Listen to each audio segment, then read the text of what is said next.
Chapter 39, Escape from Eden. I've just about got over chapter 38, I think. It is natural for people to wonder how they might be able to improve the world around them. A widespread misconception is that to be effective, a person must either be rich, a politician, or a saint. The truth is, one can successfully take responsibility for oneself and for one's fellow humans from exactly where one is without greatly disrupting one's life or livelihood. One may begin doing this gradually by first improving one's own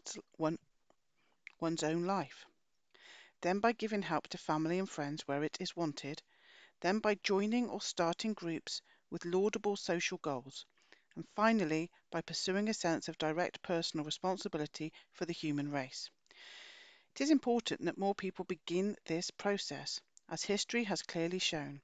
If you do not create your own surroundings, someone else is going to create them for you, and you might not like what you get. Major constructive changes to our world actually do not require much to bring about. As a specific example, the inflatable paper money system, which continues to create indebtedness and instability at every level, can easily be replaced with a stable monetary system by merely ending bank-created money and setting up a system whereby money is issued by national governments in proportion to their gross national products and dispersed without engendering debt. Banks could continue to participate in the system by being the conduit for the release and circulation of the money. But banks could no longer create money on their own. Governments would no longer need to tax anyone or borrow. They could simply allocate to themselves the money they needed to operate within limits imposed by their gross national products. Under this plan, all debts owed to banks could be instantly forgiven. Banks could be paid by the governments for their services in dispersing and circulating the money, and by consumers for consumer services. The custodial society itself, if it exists, presents us with an extraordinary challenge, as we have seen. To reduce the human ability to meet that challenge by occluding the subject of UFOs and spiritual phenomena with false reports, dubious evidence, obfuscating explanations, and hoaxes is to do grave potential damage to the future prospects of the human race. At this time, scrupulous honesty from all sides is needed. If Earth is indeed owned by an oppressive extraterrestrial society, then there must somewhere exist communication lines between human beings and the custodial society.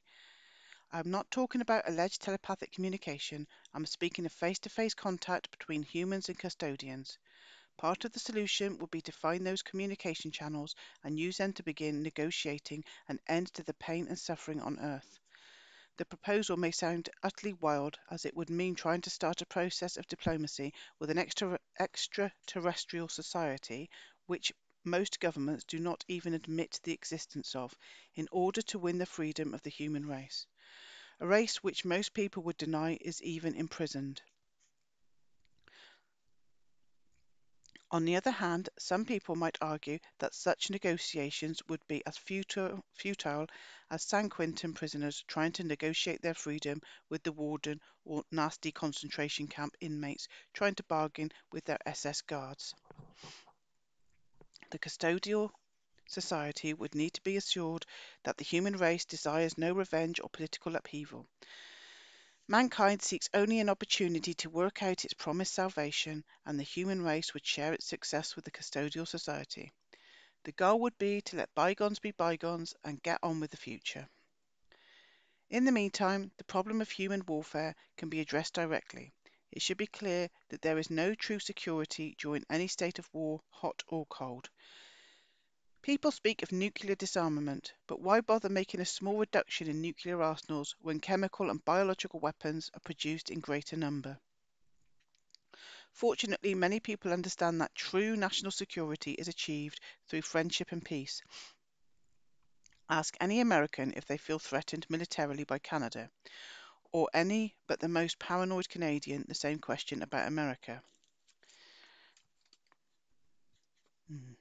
Both nations feel a sense of security not because they are pointing hair-trigger weaponry at one another, but because they enjoy a basic state of friendship. In Europe, one does not find the nation of Belgium bankrupt in its treasury to arm itself against the Dutch peril, or the Dutch arming itself to the teeth against the French threat. Reliance on weapons, espionage, propaganda, and other tools of war to achieve national security will inevitably fail. Sooner or later, someone is going to build a better bomb or find a way to get around yours. They will recruit a better spy or will tell a more convincing lie. No one's security should have to rely on such shenanigans. There are many people today throughout the world who are striving to create security through friendship. Those people have not been able to overcome several major hurdles. World leaders have their ears bent by intelligence agencies which promote a chronic climate of fear and danger through secret briefings, alarming reports, and grim scenarios.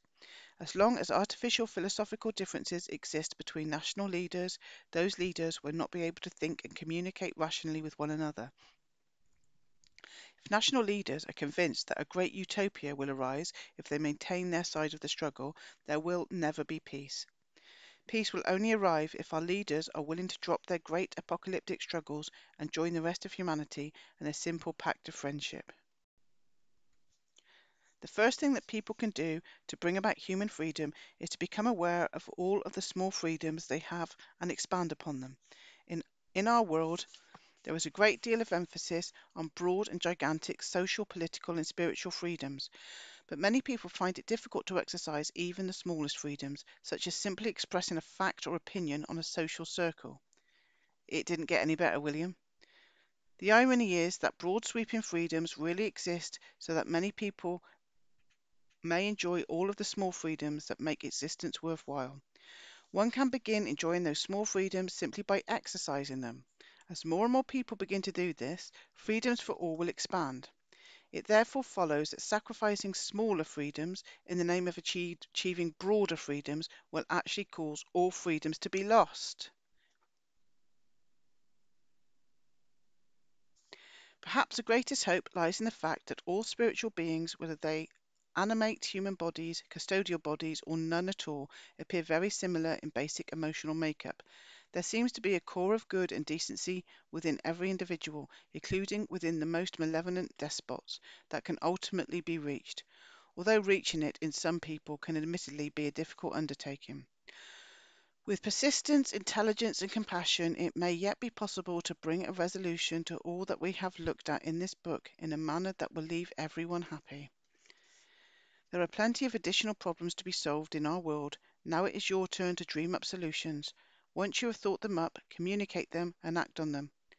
What you think, what you perceive, and how you view the world around you is extremely important because you have an inherently unique perspective not shared by anyone else.